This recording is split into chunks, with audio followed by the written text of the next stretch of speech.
Hey everybody, welcome to show number 3 of the Creative Quarantine Sessions.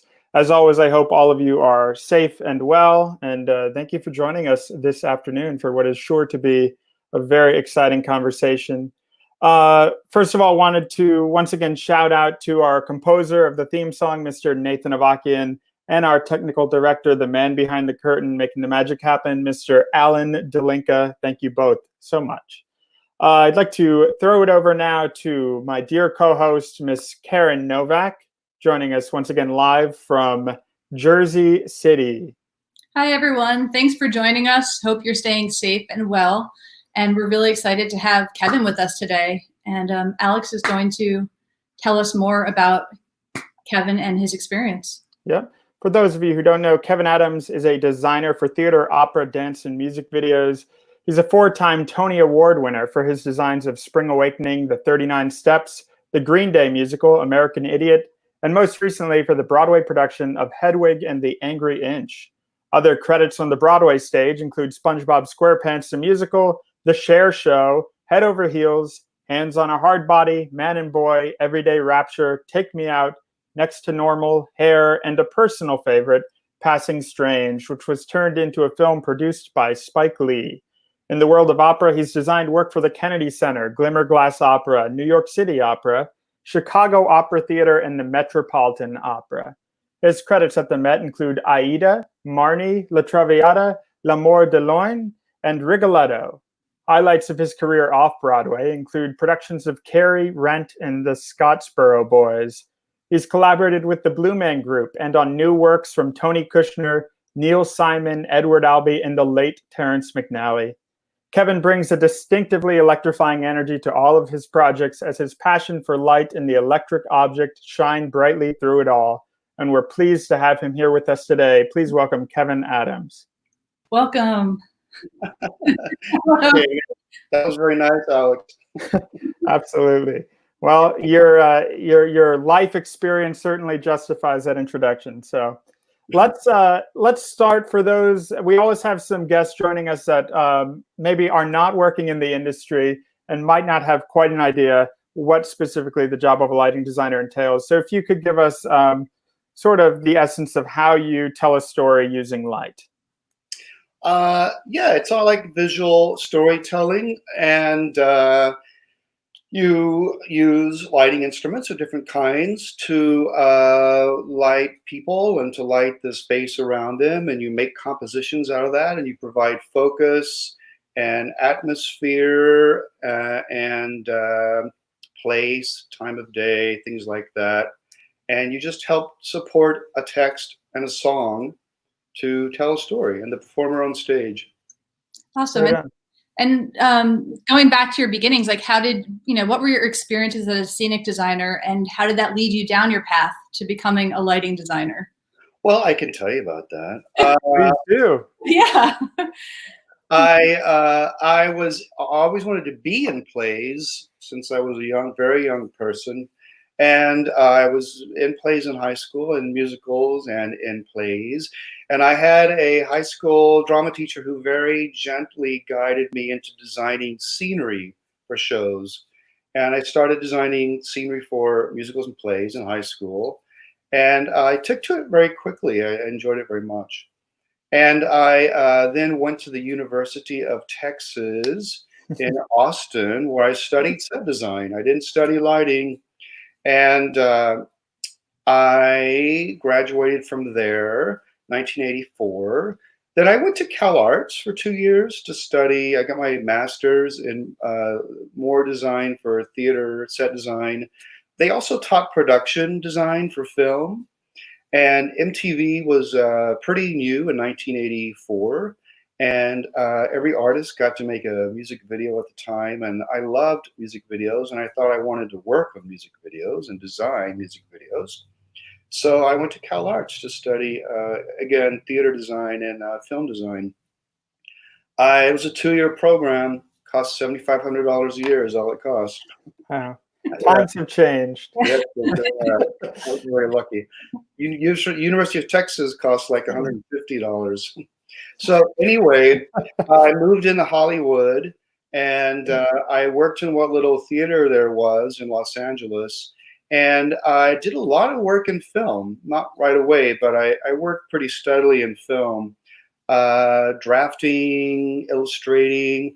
I did a huge amount of prop dressing and set dressing, prop acquiring, and all the prop houses, built scenery, painted scenery. I did a lot of work on film. And these were like high-end commercials mostly, like Bud Light and Bose speakers and Apple, and really interesting directors that went on to direct interesting work, and production designers. And that work paid really well because theater work didn't pay so well. So I was able to do that and make a living. Then I would go into unemployment in between my film jobs. Anyway, I didn't study lighting through any of that. I never even noticed lighting very much.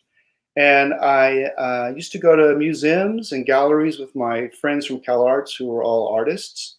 And I started seeing a lot of work in the permanent collections of those museums in Los Angeles of various light and space artists like Flavin, Terrell, Irwin, a contemporary artist named Christian Boltanski who used incandescent light bulbs. And I started lighting. I was designing scenery at this place, and I said, can I light this too? Because I have these ideas that involve a kind of lighting that are constructed around the set. And they said, sure, because they weren't paying me to design the set. So it was like another free fee for them. They were like, sure, you can do the lights. So I lit this little show using, there weren't many like traditional theater lighting equipment things in it. But there were all these things I found from hardware stores, this great hardware store in Hollywood. And these are mostly incandescent light bulbs and fluorescent tubes and little things that I found to attach bulbs to things and interesting sockets and just stuff that I could sculpturally make that I could put into space that when they turned on and off would very quickly make a new space. Very cool. So would you say that your work as a set designer, working out spatial issues with physical items, certainly informed your path going into lighting and understanding how to sculpt a space using lights as your medium? Yeah, totally. It just, I was just doing that, just experimenting with these little shows. And right away, the phone started to ring with these interesting performance artists and directors in LA. And they said, hey, I saw that thing you did with light, and that's how I see my show. Do you want to come light my show? And I'd say, like, well, I don't really know I'm not really a lighting designer. I'm a trained theater designer. I'm a trained set designer for picture making and storytelling. And they were great. They'd say, that's okay. Like, don't worry about it. If it works, it works. And if it doesn't, it's no big deal. So I started lighting more and more shows using those things I was seeing in museums or developing those ideas I was seeing in museums. So yeah, a lot of that work in Los Angeles that then sort of platformed me into New York was based on that work I was seeing in museums. Right on. And the Go ahead. Oh, the shows were getting larger, and I was learning more about how to use traditional lighting as those shows got larger. Mm-hmm. There's a lot to learn. But I just sort of learned all of that as I went from show to show. I'd learn about a new instrument or gel or paperwork, or there's so many working with various people who do the electrics, and that's Right. all a lot to learn. Yeah, certainly a very much a collaboration. Yeah. So before we jump into New York, the New York years and how you started your journey there, I'd like to ask, did you ever consider the possibility of a career as a cinematographer during your time in LA, Oh, working on so many films no, and commercials? no, but oh God, when I was like 40, I started to kick myself for not considering that more. But I had no idea how to like go from where I lived in Texas to college to do anything. I didn't even notice anything like that until I was really getting into looking at it when I was an older person, and then I think it was too late. But I love looking at the work of various DPs. Hmm. I know there's a documentary in particular that's inspired you in that area. Might you speak to Visions of Light? Yeah, that's a great documentary by AFI that came out in '92 or '3, and it kind of does a quick history. I haven't seen it in a while, but it does a quick history of cinematographers in Europe and America, and then it really kind of like gets down to like dealing with like 10 contemporary or somewhat contemporary cinematographers from the '50s and '60s and '70s. It's great to get to know those people and see their work and have their peers talk about that work. It's a very inspiring documentary, and a lot of it is about light. A lot of it's about Hmm. their composition and their personalities and stuff, but a lot of it is about light. And it's clips. They just show clips and talk about clips. Huh. Very cool. And do you think your background as a set designer, helps in your collaboration with other set designers and directors? Yeah, very much so. I mean, the things that I make. There's kind of two kinds of shows I make. I make shows with just traditional lighting, where all the lighting is kind of hidden, and that uses stuff that's rented from shops. I also make shows, although I haven't so much in the last few years, that use a lot of things from light bulb stores and hardware stores, and now like online light bulb stores. That stuff's all purchased. That's all stuff I kind of find. That's all stuff that's visible in the space. And there are shows that I do that often the director and the designers know I'm bringing that work to a show. And often they're designers I've worked with often. So we'll either build from where we left off or we'll start with new things, but they're very open to letting me do my thing in the space or setting parameters of things that I would like to use. And then I turn that over to them and they make something of that.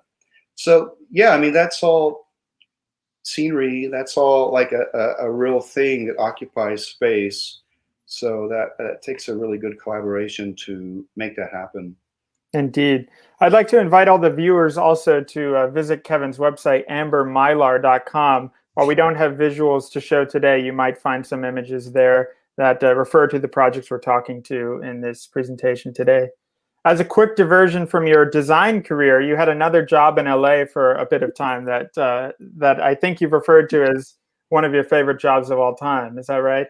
Yeah, I was a go-go dancer. I was a dancer in a cage. I was a dancer in a cage, like Serge Lafar. Very good. I danced in clubs. I danced in straight clubs because the gay clubs I didn't like because you had to wear less and you had to be close to people. And I liked to dance up on a platform in a cage. I enjoyed, and I was a really good dancer, and I just loved doing it. You know, if you listen to like, it was so much fun. Bette Midler and Goldie Hawn were dancers in the '60s, also go-go dancers. And Bette Midler also said it was like her favorite job ever that she ever had. And they both talk about it in a really fun, interesting way. But it was great.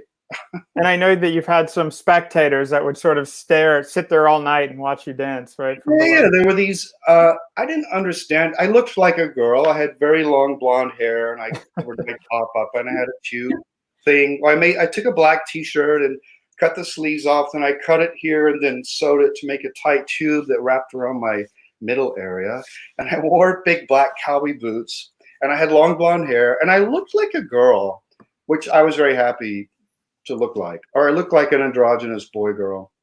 And there were these men who would just stand there and stare at me for literally hours. There'd usually be 2 or 3 a night who would just stand there, and I mean, they would not move. And it was really interesting. And one night at this one club, there was this woman watching, and she looked familiar. And I said to my friends afterward, "Wasn't that?" And they were like, "Jodie Foster." Yeah, she stood there and watched you for hours. That is priceless. I love it. Yeah. I was good. I was a really good dancer. Do you miss anything about living in LA? All of the weather. Yeah. The weather and the smell, all the greenery and the smells are amazing. And the sweet smells at night when you drive around, and the weather. I miss the California weather. Mm-hmm. But the earthquakes and driving, not so much. Right. So in '96, you moved to New York. Yeah. And I believe there were some collaborators that you met in California that ended up moving to New York around the same time as you. Could you speak to sort of what that experience was, first arriving in New York, starting a new life there, and perhaps some of the influence that your California collaborators had on that new life? Yeah, I moved to New York when I had been developing my career for a while. I had assisted, so I wasn't going to assist. I was like 32 or 33, so I had a lot of shows under my belt. I was doing shows at regional theaters. I'd already done some shows with the public, several shows with the public, and I did a show with Moises Kaufman in another theater in town. So I just kind of hit the ground running. Like you said, a lot of my friends moved to New York at the same time, and they were directors and really good designers. Oscar Eustis, I worked with him with the Taper and a Trinity Rep, and he came to New York like 2 years after I did. Brian Kulick was a director. So yeah, I was really lucky that those people moved and were working and that I could work with. And I had an agent. Who who represented the fellow that did Rent, Blake Burba, who was a terrific lighting designer who I think kind of left the business. I moved to New York the year that Rent opened, and that was like a downtown edgy show. It was Rent. Mm-hmm. But people would call my agent asking for Blake, and Blake wasn't working. And my agent would say, "Well, I have this other downtown person." So I got a lot of interesting shows that Blake wasn't able to do. Very cool. And among those downtown shows, a highlight of those titles is the first iteration of Hedwig, right? Yeah, soon after. I moved to New York in '96, in late '96, John Cameron Mitchell, who I met at the Taper in '86 or so. I'd known John a long time. John called and said, "I'm doing this thing. Producers are going to call you." Also, Mistress Formica recommended you, and Mistress ran that club Squeeze Box, and I had dated Mistress Formica for a while. So it just seemed meant to be that they would all sort of merge at asking me to do this thing. But anyway, in '97, we did it at the West Bath. Used to be a theater with like 16 lights, and most of the songs, we didn't have a song at the end of the show. And a year later, we did it at the Jane Street and opened February 14th, 1998. We looked at a lot of venues around New York City and picked that venue. And again, it wasn't a big light show. It was a small space, and we didn't have many dimmers and many lights. But that was a great show. I really enjoyed the show, and I love that. I love listening to those songs. And I would go over and watch that. I live near there. I would go and watch the first 40 minutes of that show often, just because I liked watching the show. Right on. We're jumping around a little bit timeline-wise here, but I'd like to talk for a moment about the Broadway revival of 2014. Were you surprised when you heard that this was going to be making its return, and this time on the Broadway stage? Well, yeah, yes and no. The producer was a good friend of mine, David Binder. I did a lot of tours of the show in 1999 and 2000 in various cities, and we couldn't give those tickets away. So the show kind of went on ice for a while. David and I always talked every year or two, like, we should do it on Broadway. We should do it on Broadway. And that went on for years. And then finally, we just stopped talking about it. So in 2006, I would have not been surprised. In 2014, I just thought it would never ever happen. And I kept telling him, like, we were actually in the theater working on it. It's like, I still don't. I'll believe this when we open. And we did previews. It was like, I'm sorry, but I still do not believe we're doing this. When we open and run for a while, then I'll accept that we're doing this. It was an amazing experience. There were a lot of the original people who worked on that show. John and Stephen were so great, and Mike Potter, the wig guy, and my collaborator Michael Mayer directed, and a great set design. They were like new friends and old friends, and it was such a great group of smart kooks that worked on that show.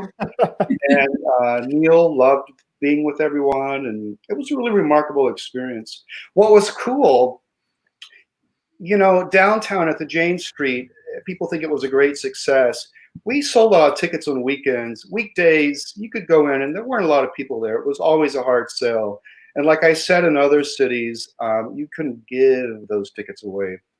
Mm-hmm. But the first day we opened the door to previews, people just came in, and it was packed, and they knew the show, and they knew the songs, and they were so excited to be there, and they had a great energy.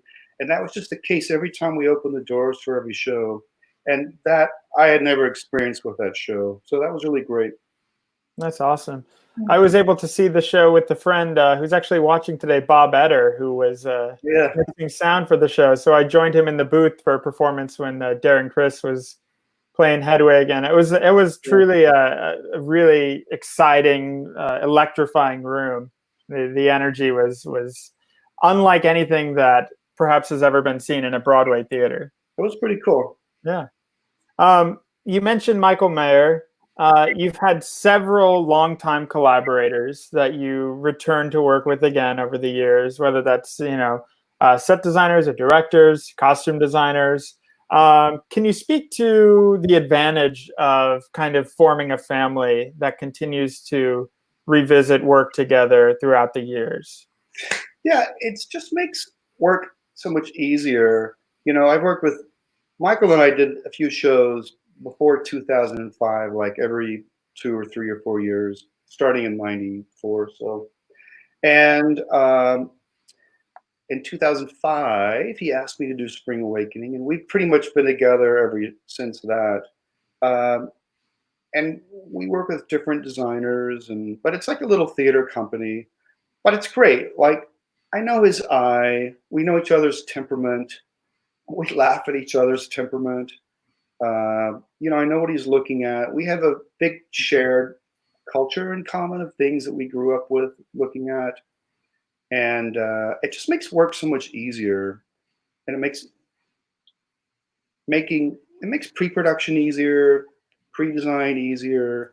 Being in the theater, just being around each other all the time is easier. It's really nice. And you can kind of build from where you left off. Not always.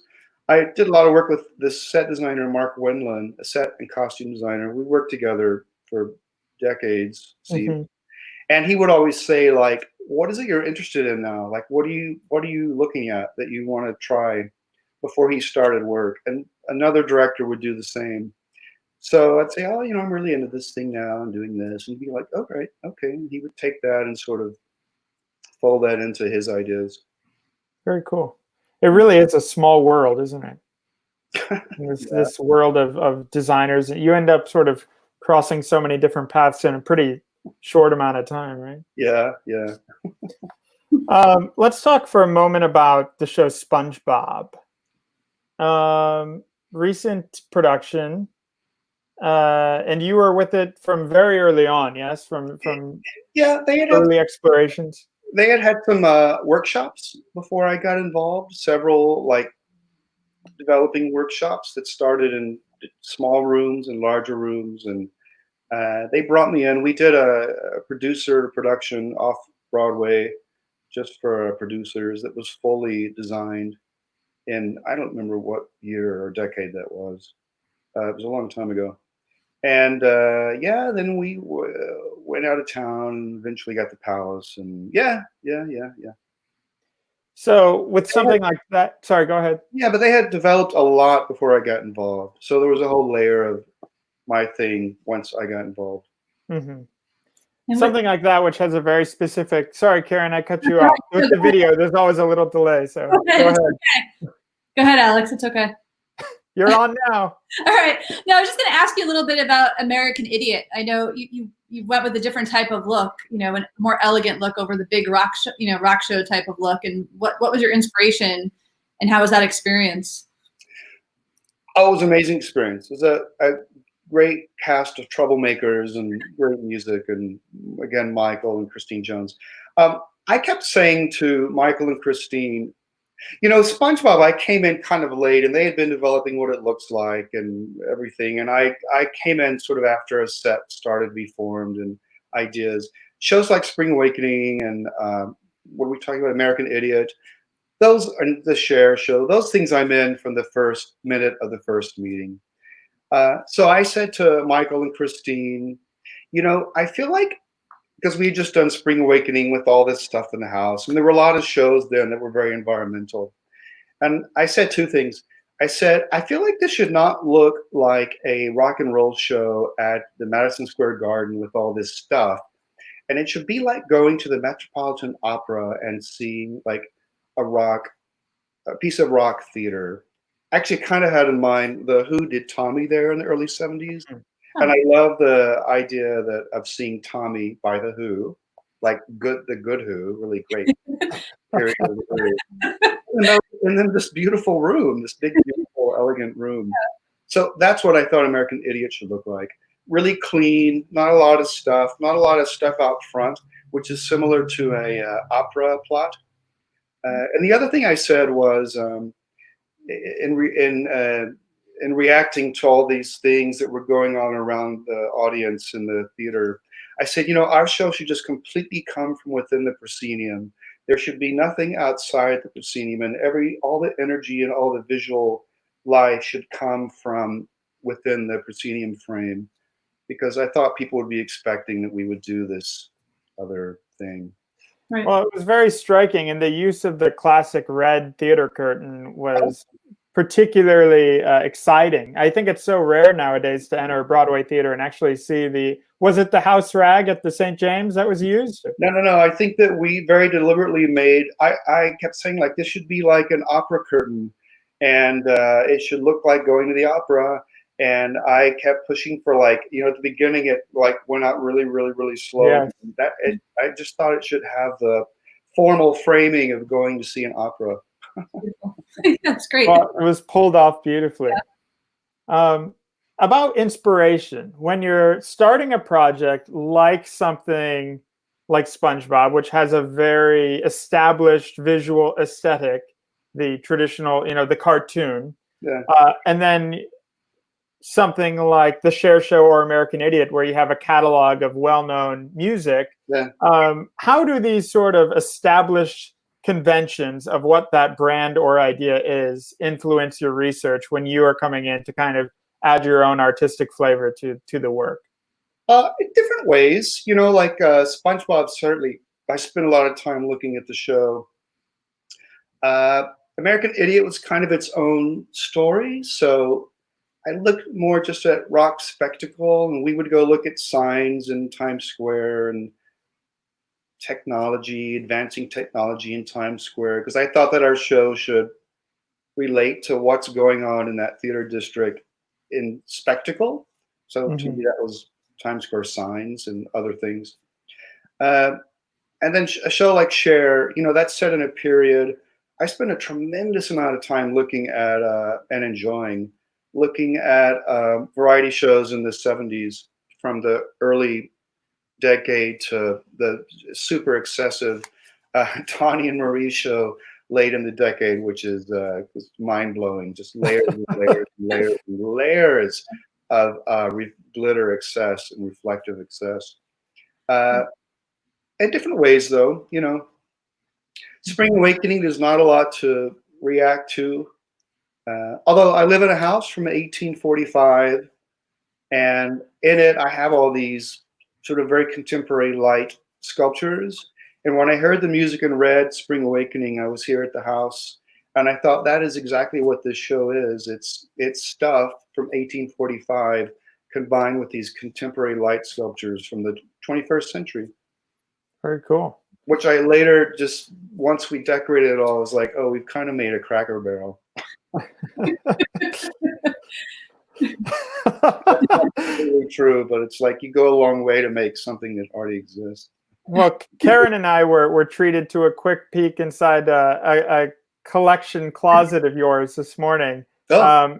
You like to sort of surround yourself with objects of curiosity is the name I'll sort of assign to it. Can you speak to some of that? Yeah, my partner says it's like I'm recreating a grandmother's home, which is kind of true. But you know, we go to antique co-ops. I like little figurines and little funny. I guess it's grandmother stuff, but I've liked that for a long time. But I like putting it next to a Philip Stark chair. And would you like to see? Yes, please, please. There's like oh, this is hard. Oh, I love that little bird there. That's sweet. I like that. Lamp. Yeah. We're going to get to good stuff soon. Silly chair. Oh yeah, and gold. And oh, like there's Philip Stark. There's Philip Stark. Hi. Hi. Perhaps we should have done an hour of the Kevin Adams house tour. This is the 80s. This is the 80s art brew, and this is art that I made in Los Angeles in the 80s and 90s. Beautiful. Yeah. Show work. I made this work and showed at LA County Museum of Art. They were kind enough to consider me to be a local photographer, and they were very supportive. This is the figurine collection. It's an incredible world in there. Yeah. Those are all mostly from the Salvation Army. Some of them I stole. And they rotate out seasonally, right? No, those are those are very set in the way those don't move. Okay. But I do have a seasonal this is a seasonal display. It's just so beautiful and whimsical. Jesus Christ. Yeah, that's that's like our late spring display. And it really plays to your location too. I think it's just such a fun tablescape. Yeah, so there's like flowers, and they have different table runners for each season, and very cool. Yeah. Really anyway, yeah, so that's all inside this house from 1845 that's Carpenter Gothic. So really, and at night, all these lights are on timers, and then all the lights are like LED colors and fluorescent tubes. So the whole place lights up. That's amazing. And they all automatically, by 12 or 1, everything's off again. Mm-hmm. Yeah, thanks for that little treat of a mini tour. It was fun. Sure. The plants can't help but bring up your love of gardening. And we're a couple weeks away from your opportunity to kind of re-enter the garden and spend a little time there. Can you speak to how that came to be and how important gardening is in your life? Yeah, we have a yard, and it was pretty, it's not a huge yard. It's just like a nice yard, very flat. And when we moved here, there weren't many things in it. And I just started, I had never planted things I'd always lived in cities. I had always lived in California or New York City. And I just started expanding the beds and planting things. And I just expanded and expanded and planted and planted. And then I have like this whole yard of, I can't find a place to put any more beds in this yard. And it's all got perennials. And I'm in the summer, which is about 5 minutes long in central New York. In the summer, I'm the groundskeeper. And I work outside in the yard every day, tending to it, and it's been really an amazing experience. That's wonderful. So let's jump back into the city then. There's a lot of things in the yard about the progression of a show that are so similar to the progression of a show in theater, or just about like revealing, you can't stop stuff from growing and it dies back and it's always ebbing. Yeah. flowing. So it's so similar to like the way you reveal focus in a show and reveal new things. And anyway, Parallel processes, huh? yeah, One informs the other. Yeah. Would you say that spending so much time outside in the garden and sometimes being awake with the sun as the sun comes up, or just kind of watching patterns in the sky with clouds and colors coming and going, does that natural surrounding inspire your sensibilities of being a lighting designer? um, yeah. You know, part of what turns me on about lighting is composition, making compositions through revealing and concealing things. I like light. I like colored light. I like the way light does things. But I really turns my brain on to look at composition within a picture. So when I go outside and things are changing, and that's more about composition and revealing and concealing focus on things, and not so much about light. Gordon Willis. Gordon Willis was an amazing American cinematographer, and Hmm. people talk about his light a lot. But I loved Gordon Willis because his sense of composition was like so interesting and so impeccable. And I love looking at his work, not only for the light, but more for composition. And when I go to museums and look at representational paintings or realistic paintings, I'm not usually looking at light, but I'm looking in the way that the painter is moving your eye around the piece. It's composition that really turns me on, and the Very way cool. that light can create compositions. And that feeds into something that you call picture making, Yeah. which is sort of all encompassing, right? Yeah. I mean, again, this is mostly proscenium, flat proscenium work. This is not arena work or three-quarter thrust work. I mean, there's picture making within that, but it's more the spectator's point of view is more similar in a flat proscenium thing. And yeah, picture making. So I learned picture making by designing scenery, and it's just the same kind of picture making for lighting, really, and just what you reveal, what information you reveal and conceal through making compositions. As much content as you give the world, you also seem to devour a lot of content yourself, whether that's through books or film or television, music. I know you go to a lot of museums, but during this time where you've had a sort of a surplus of time at home, Yes. what are some of the ways that you've been staying inspired and allowing others' content to kind of inspire you? Well, I'm always looking at film. You know, yeah. When I was able to go out into the world, I was going to galleries, although less so because of uh, my experience of American art in the last years. But anyway, museums, awesome, and We'll do another hour on that later, I guess. yeah. But you know, I'd go home and there are movies on TV. Turner Classic Movies is often playing, and Turner Criterion, and Hmm. looking at film. So now that I can't go to those other places, those Turner Classics on all day here, and at night I watch movies on Criterion, and I do a lot of movie watching, film watching from all different kinds of periods. We're renovating rooms in our home that we've never, ever painted before. We got on a roll with this painting this one door, and that led to like a room and then another room.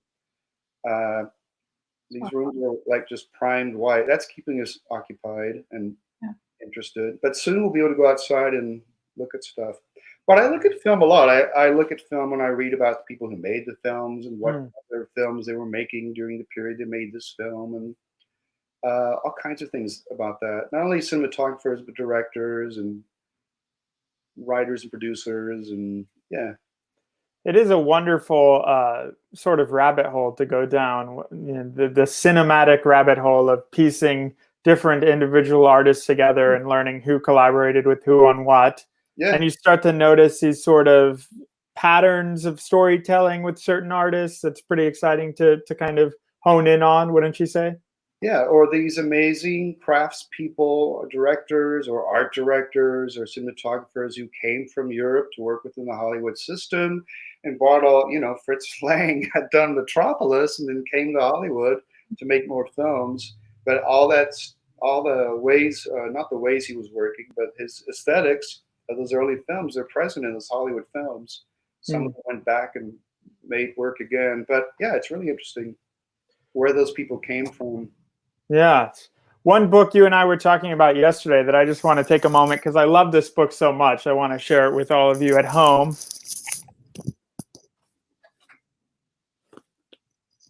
All right, there we go. So this is the Saul Bass book. And Kevin, you had posted something on your Instagram the other day about how excited you were to see the Saul Bass titles being released on Criterion Channel. So this is really one of my favorite books, and it dives into his career doing movie titles and logos for so many different, American corporate entities. So check this out. Yeah, his corporate work's really great. I lived at Sunset and Gardner above Toy Thai in Hollywood, and his studio was down Sunset for me. It was about 4 blocks down Sunset, and I didn't know who he was when I used to walk past, and there aren't many buildings like his building was. It's tucked behind all this greenery, and for several years I didn't know who he was, but then I noticed like the sign, like, oh my God, that's Saul Bass's place. He's in there working. That's awesome. Yeah. So everyone, you have time at home to watch content, of course, and some content I'd like to recommend that I'm going to talk to Kevin about here in a moment is work from the Metropolitan Opera. Karen, I know you watched Rigoletto yesterday on that streaming service. Yeah, it's really beautifully done. It was fantastic. You did an amazing job with the lighting. What do you find the differences working in opera versus working on Broadway?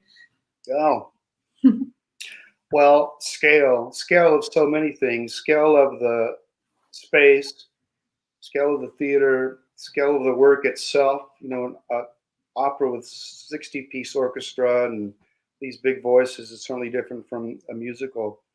But also the bigger difference is like musicals for the most part require from lighting designers and set designers so many little beats that all have to look different. And you're constantly squeezing like new looks and new ideas out of what eventually seems to be a very limited amount of stuff you have in the air. And those looks are like, they're just, and that's one song, just we'll have like all these little things. Operas are long cues, long looks. You can set in a scene for 18 or 22 minutes and establish it with a place that has little tonal differences or little shifts, but it's mostly sort of set in the same place. There's just less of a need to constantly reinvent itself. And working at the Met is such a remarkable experience. The people are amazing, and that room is just so beautiful. And those singers are amazing. And you put especially for like the repertory pieces like Aida or which we were working on, or the Traviata or Rigoletto, you put all this together and you've heard a piano play it over and over. And then there's an orchestra and these singers, and those pieces are so amazing to listen to. Sometimes it's hard to work because you're so captivated by like just all this musical information coming at you. Right. Technically speaking, for a moment, I imagine the hang and focus and the process of bringing your design to life in the theater itself is quite a beast at the Metropolitan Opera. Could you speak to? I know you had mentioned scale a moment ago, but could you speak to sort of the specifics of what that process entails? At the which place? Let's say at the Metropolitan Opera. Opera is interesting.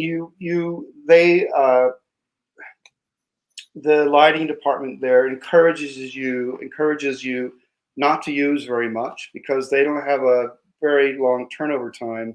So the less stuff you use, they're happier with. But also, you don't need many lights to light operas. You're lighting with bigger, like 2Ks and 5Ks and single source things like Marnie, which has like 22 scenes. there's not that many lights in Marnie or all those operas that you mentioned because you don't really need them. Um, there's some. Also, they take really good care of you at the Met, so they're hanging all that and focusing all that, and um, Broadway, different thing.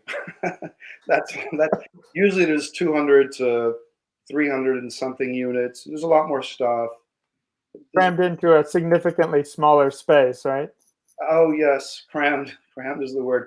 That's SpongeBob. And in the theater at the Palace of SpongeBob, there was not an inch where a piece of scenery or lighting or special effects or sound or video. There was no space in that big theater that we could find to hang anything else.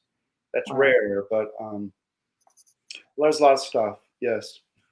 Now, in Rigoletto in particular, which is this beautiful landscape of neon that you've created in three distinctly different scenes, this, I guess the second scene doesn't have so much neon, but there were elements of the Metropolitan Opera House itself that set designer Christine Jones felt was important to bring in to the design, including the striking chandeliers that are in the lobby when you first enter. Could you speak to that process of working with Christine to bring that design to life? Yeah. She designed all those signs for that Vegas scene and those abstracted light shapes for that Act 3 all came from her. She took me to we had done several shows that used those things, but as we did more shows, she started to add more and more of that herself to those shows. She took me to a concert of was it Radiohead? What's Tom York's bands? Mm-hmm. Yes. She knows them and follows them, and she's like, "This is what theater could be like. This amazing show." And then we did Rigoletto. Anyway, she wanted to put in that Act 2 the satellite fixtures similar to what we're hanging at the Metropolitan Opera, and they said, "Oh, we think we have some spare pieces." I don't know how they did or why they did, but they did. So those were actually made out of pieces that they found. I think they added some stuff to it, but a lot of that was pieces they found in the building that had been used to make other pieces. Very cool. I encourage all of you to go onto the Metropolitan Opera Live HD app that you can get on your smart TV or your phone, though I don't recommend watching an opera on your phone if you can avoid it. And you can watch all of this work here in high definition, as well as a documentary called The Opera House, where they dive into the chandeliers that were designed for that space. And there's some fun tidbits about the lights that I will let you discover on your own when you check that documentary out. I think they're streaming that for free next weekend, I believe, next Sunday perhaps. Is that L'Amour de Loin, right? No, that documentary they're screening it for FREE. Oh, wonderful! Next weekend. Very good. They're doing another opera that I did Wednesday, L'Amour de Loin, that Robert Lepage directed. And it's really visually, it's remarkable thing. It's all LED. It's this whole sea of LED, which the set designer designed, and this big contraption and all this LED light that lights it all. And it's really visually, it's really a really cool piece. It's a contemporary opera. And that was a collaboration with set and puppet designer Michael Curry, right? Yes. Very cool. Another project that has been a personal favorite to mine. I wore out the recording on my phone, if that's even possible, for Passing Strange in college. Beautiful piece of theater that you collaborated with set designer David Corrins on creating a back wall light sculpture that's been referred to as a Mark Rothko meets Japanese pop. That's one of the several projects that has come from the stage onto a filmed recorded version that can be enjoyed at home. Can you speak to sort of your thoughts on bringing theater and opera into the filmic realm? I can tell you about the actual filming of them. You know, that's just a little different than what you're asking.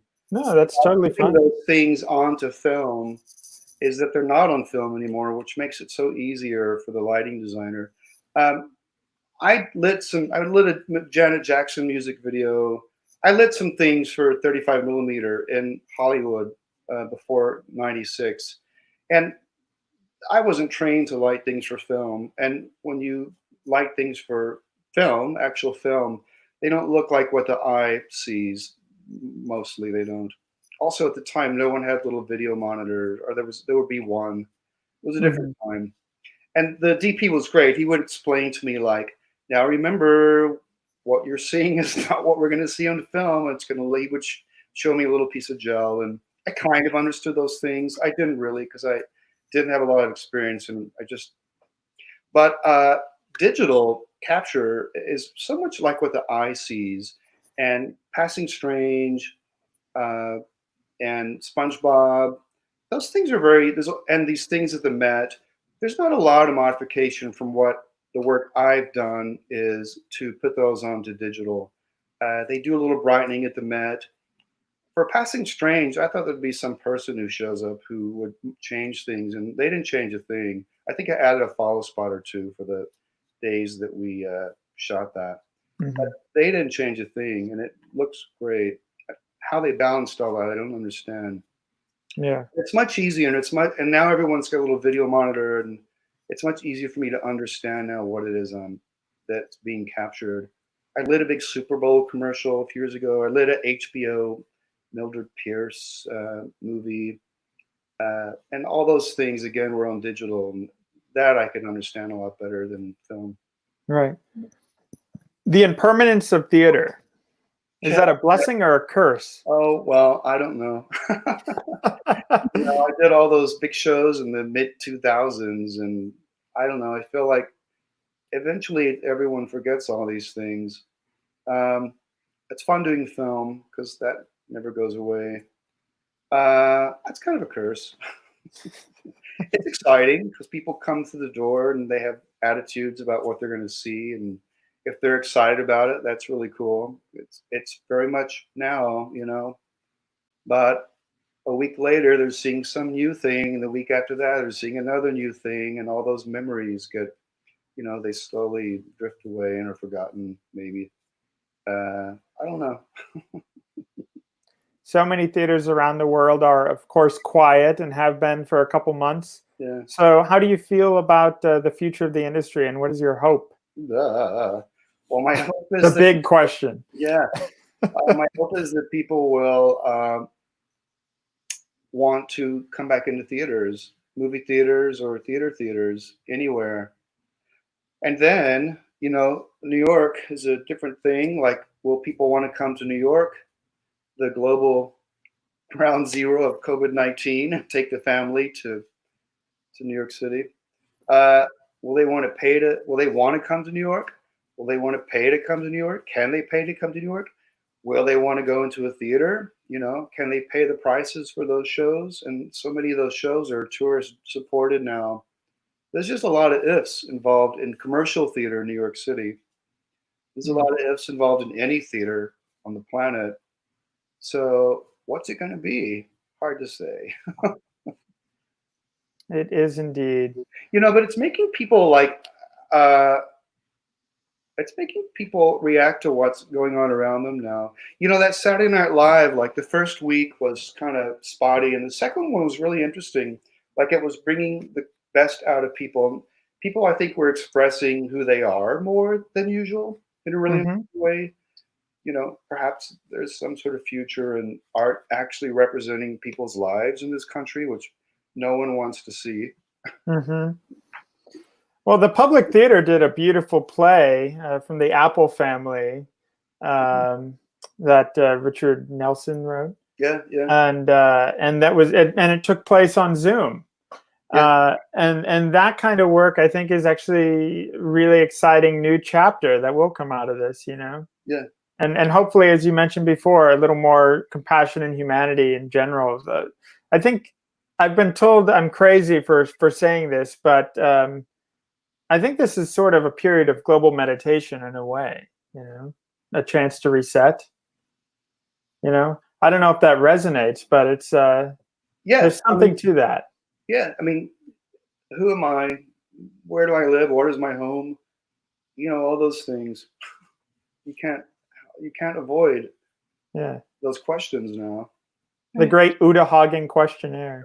I met her. Oh, very good. Yeah, well, I read her book when I was a young actor, and she signed my book. Speaking of books, if you follow Kevin here on Instagram, his handle is Amber Mylar, same as his website. So his website is ambermylar.com. His Instagram is @ambermylar. And something, Kevin, that you have been doing for the past, I guess, couple months that was very striking and inspirational to me is taking a book off your shelf and photographing highlights of the book and posting them onto your stories. So I had all these, when I was in my when I lived in LA, I was in my late 20s and early 30s, and I acquired all these books, and I spent time looking at these books, and those books became, along with a lot of other things, like who I am and the way I see things. Now they're in my studio. They're stacked in this ridiculous way that you can't pull them out. I never take the time to look at them because I'm looking at my phone and looking at my laptop. And they just sit there, these books that I've had forever, and they're beautiful books with beautiful pictures. So I thought, hey, maybe now's the time to not only pull those books out of this ridiculously stacked way, but share them every day. Because I thought it would kind of show what made me share those books. A lot of those books are from the 70s and 80s. And young people or people my age haven't seen some of those books. So it's just great to see some earlier published artist monographs and things like that. Yeah. And speaking of impermanence, those Instagram stories are only available for 24 hours. So get them while they're hot. Yeah. Kevin, I think it's safe to say you've led a very poetic and illuminating life. No pun intended. Yeah, we're excited to see where the future takes your career, so we can get more Kevin Adams work in all of our lives. Yeah. And thank you so much for being here today. Yeah, sure. It's been great. Thank you. So be safe, be healthy, and we'll see you again soon. See you soon. Thanks, Kevin. Bye. Thank you. Bye. So Karen, that was great. Yeah, Kevin is so interesting. I mean, what a career. And it's awesome when someone bounces from, he's done commercials, film, Broadway, opera. He's had a taste of everything, and that kind of influences, I think, how his projects come out. He brings a lot of creativity. Absolutely. Everything he does. So, Karen, I know we're past the hour mark, but I wanted to talk for a moment, or I guess we're coming up on the hour mark. I wanted to talk for a moment about, the future of this particular program. Things are starting to open up in different places. Everyone's schedules are starting to kind of shift a little differently. So we do have a few more guests coming up, and we're going to shortly release a schedule of the next slate of guests, but I think we're going to probably cap it at certainly no more than 15 talks for now, just because we can't really commit to not knowing what our schedules look like. But do stay tuned for all that. Karen, you have some wonderful friends from the film world that'll be coming on. And next week, or actually on Wednesday, we're going to have set and production designer David Gallo joining us, who's had a tremendous amount of work on stage and is also the production designer of the most recent seasons of Sesame Street, and also is a creative director for the annual New Year's Eve concert of Fish at Madison Square Garden. So that'll be fun to talk to him. Yeah, I'm looking forward to that. All right, Karen, what do you say? Are we good to wrap it up for the day? Yeah, everyone stay healthy, and hope everyone's keeping creative during quarantine. And hope we all get back, hope everything comes back in the right timing. And as always, wear your masks. Oh, you brought one today. Okay, everyone. Thank you so much. Have a great day. Be well. Bye.